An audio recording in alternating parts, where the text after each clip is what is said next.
Collector સાહેબને આપણે રજૂઆત કરી આવ્યા.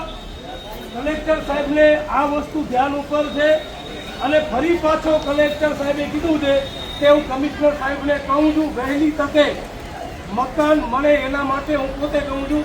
કલેક્ટર સાહેબે એમ કીધું છે કે તમે જે લડત લડો છો એ સાચી છે. શું કીધું છે? સાચી છે.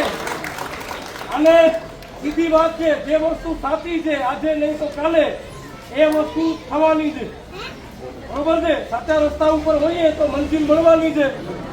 એટલે આ આઈએસ અધિકારી અને કચ્છના કલેક્ટરના શબ્દો છે કે તમે સાચા છો.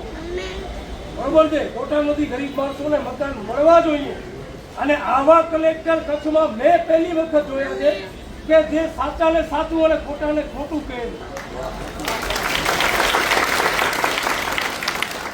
બાકી તો કલેક્ટર ઘણા આયા, ઘણા ચાલ્યા ગયા, ઘર ભરીને ચાલ્યા ગયા, કોઈકના ઘર ભરાવીને ચાલ્યા ગયા. આવું સાચું બોલવા વાળા, સાચું કહેવા વાળા પહેલી વખત આવ્યા છે.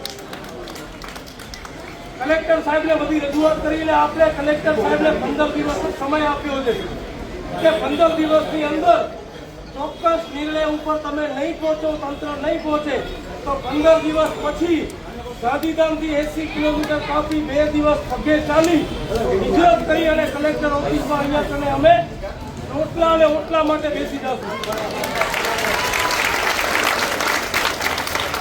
હવે આ વસ્તુ મંજૂર છે?